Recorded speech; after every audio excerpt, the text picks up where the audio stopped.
Good afternoon. It is April 25th, and just getting the gardens prepped. I know I usually talk about wind and solar power on this channel, but we are homesteaders. We're, homesteaders in the middle of Green Bay. We're kind of on the corner, and we're lucky enough to acquire a 5.5 acre lot with a nice chunk of woods, and it's deep enough woods with big enough trees that I can get a deer stand all the way in the back corner, and when I use my bow and shoot directly underneath me, if the opportunity presents itself, I can deer hunt. And I have harvested 2 does off of this property a year for the last 3 years. And we also do a lot of gardening. I just went through, and you can kind of see it's black along the rocks here. I took the hog torch and burned all the weeds out from, I got chicken wire, I don't know if you can kind of see that, eh? And then I installed an electric fence. So this wire goes all the way around. The door can close, and it's got a little piece of wire on it, and that all comes back to this here guy, and it's got a 4.5 volt battery in it and a solar panel. Somebody zinged a pellet a little bit too close to the controller, but it still works, thank goodness. And this energizes that line, because in my first 2 years of gardening here, I had a lot of deer getting in here, and they were just being jerks. They'd come in and uproot the broccoli and different, pretty much everything, nibble on it a little bit, spit it out. So I installed that, and it's actually done a really good job to keep them out. They must get close, give it a sniff, it zaps their nose, and they go on somewhere else. And there's enough people in the city, there's apartments back that way, that throw corn out and stuff for them. They find food. They wouldn't be here if they weren't eating good. But this fence I whipped together just from a couple dead ash trees, and then I took a chainsaw and ripped them right in half and got 2 lengths of fence out of one. And every year, I gotta tidy it up a little bit, put a new screw in, but it stands. Nothing super special or beautiful, but it's all pretty natural, except for the solar fence on there. But it's absolutely a necessity, because I wouldn't be able to successfully harvest anything without it. The deer pretty much ransacked this the first 2 years. So I just started tilling the top layer, and dirt's a little higher on that side, so I'm kind of working it back that way. But this is our main garden. This is where we do beans, peppers, broccoli, cabbage, cauliflower, zucchini, Brussels sprouts, that kind of stuff. And then around over here,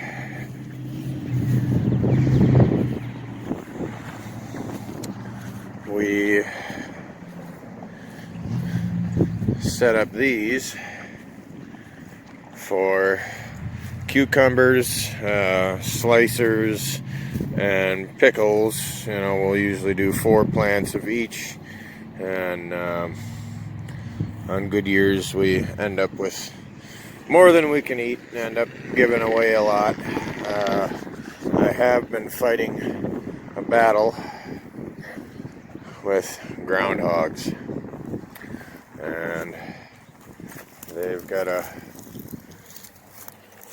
pretty big den over here. There's there's ways to do that. Not everybody would be real excited about most effective ways to get rid of a varmint like that, but sometimes you do what you gotta do when it comes down to protecting a stupid varmint or me feeding my family. Family wins. So tomatoes here, we did all Romas, and here we found some good heirloom Roma seeds and got really a lot. And then this, I threw a bunch of, I'm kind of trying to enrich this soil a little bit. We also compost, and then because we have the chickens, we end up taking the top layer out of their run every year. So after I do my first till, I'll get a wheelbarrow or two of chicken topping in each of these boxes.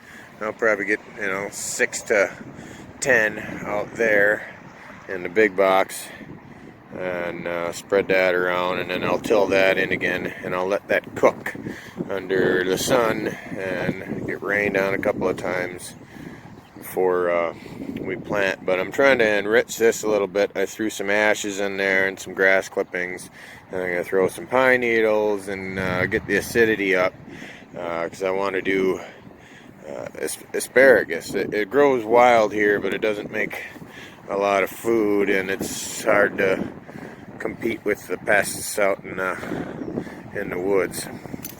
This has been our pumpkin patch for about 5 years, and it just looks like a hunk of carpet laying in the grass, don't it? Oh, that's what it is.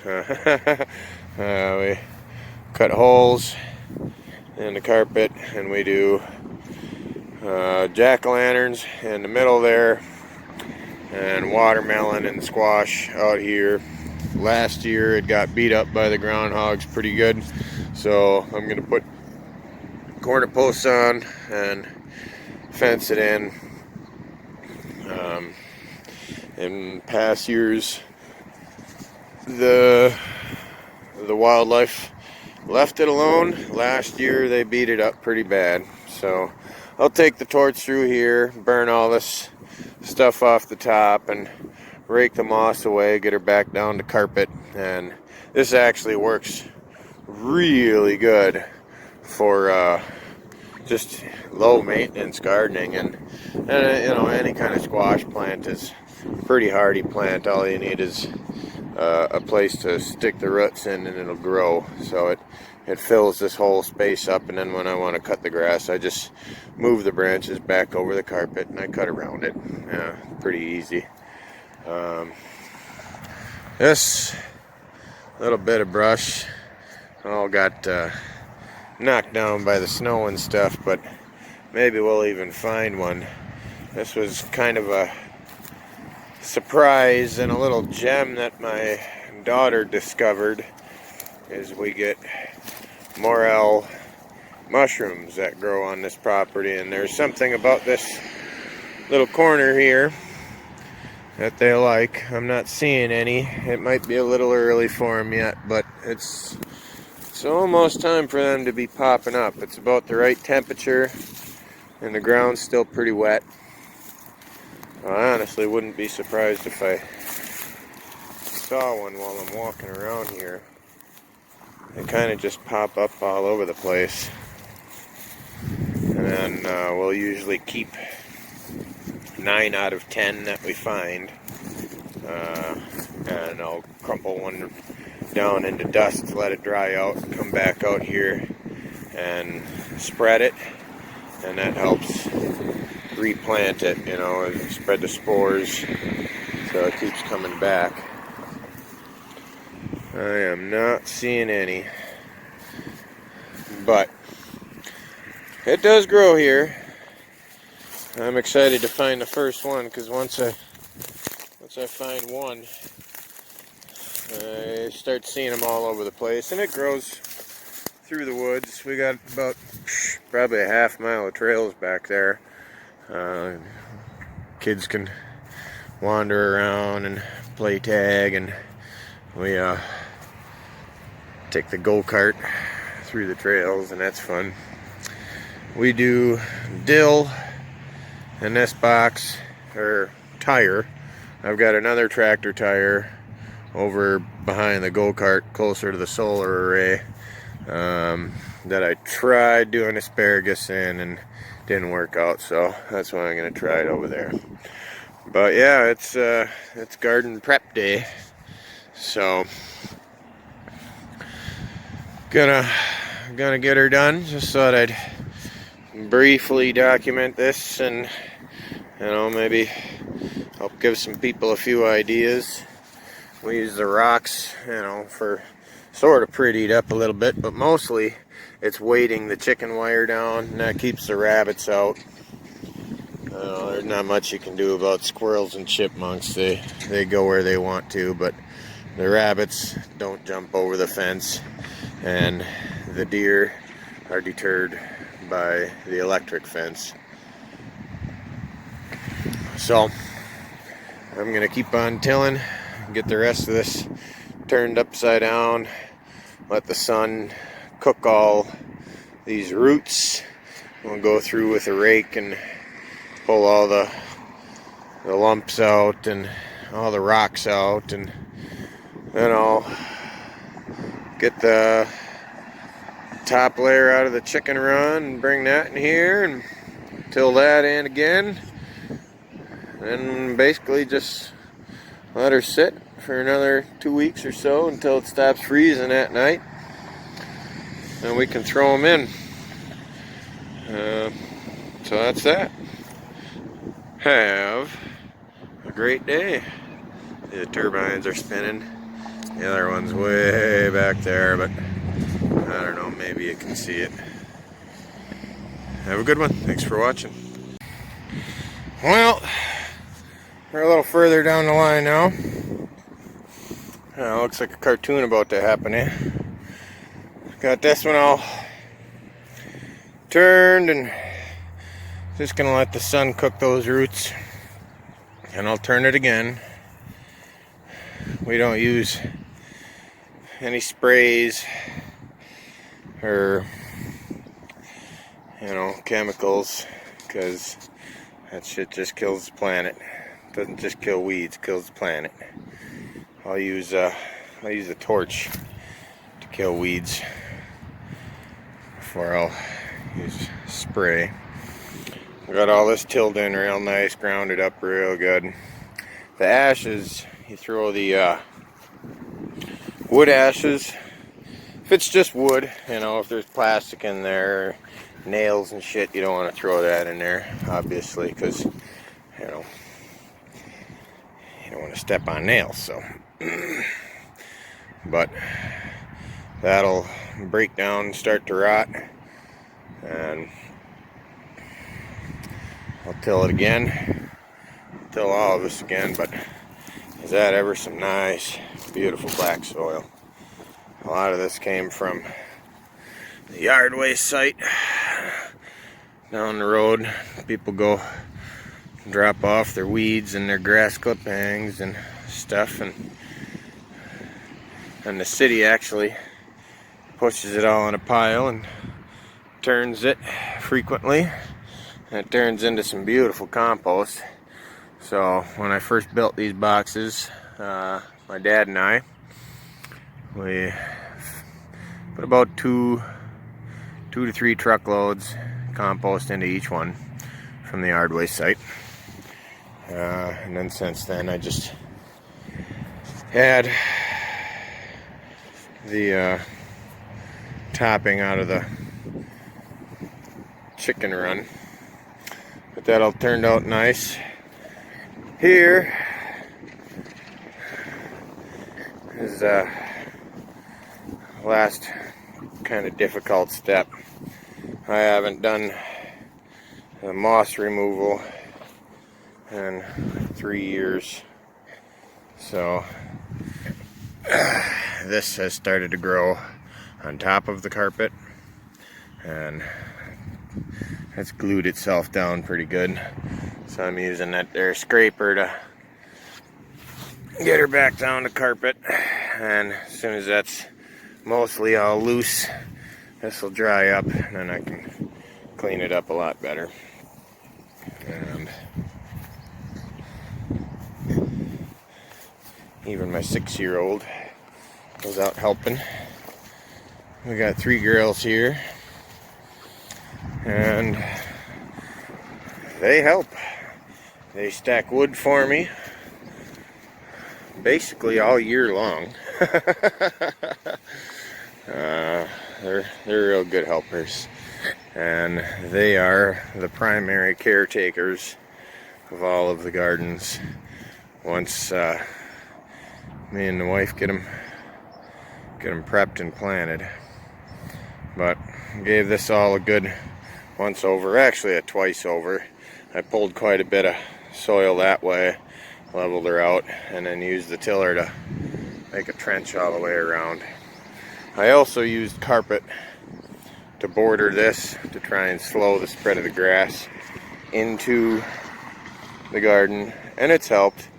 Yeah, I know I could use plastic edging and stuff like that, but you know, you gotta buy it, and it's not cheap, and I am kind of cheap when it comes to this kind of stuff anyhow. I can provide all this stuff. There's carpet laying on the side of the road everywhere. That's free. Rocks are free. Trees are free. Dirt's free. So we try to do this as free as possible. Yeah, I buy seeds and plants, but so there's that. Pretty truck with the flags on them. My flagpole used to be out by that cornerstone. See, I got a new one. Went and selected a nice straight ash out of the woods. Was gonna die anyways. We've got the ash borer spreading across the state pretty fast. All the ash trees. So went and picked that guy out and limbed her down. I'm gonna smooth it down a little bit better and try to scrape some of the bark off, because that's what wrecked my last one. The bark never fell off. It's pretty strong bark on these ash trees, and it rotted, and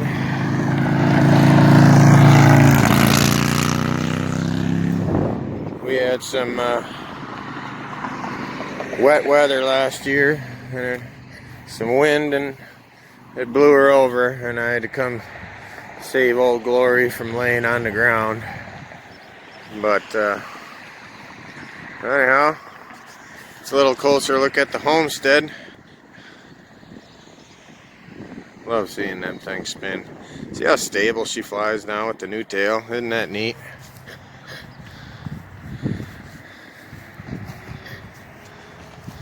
Let's see if we can get a little closer.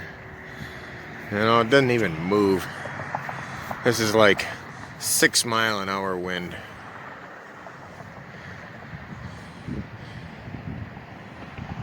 It just points into it and spins. It's just a beautiful, beautiful thing. It's probably making, I don't know, 50 watts right now, which is nothing special, but 6-mile-an-hour wind. You can see that flag over yonder isn't really blowing real hard, so I would guesstimate about 6-mile-an-hour wind. And you know, she's making something. The other one back there is making something. The sun came out earlier, so the batteries have been full since 10 a.m.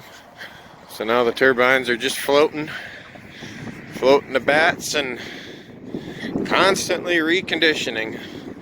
they almost never stop spinning now that they've been, you know, properly modified for a low wind zone. So, have a good one.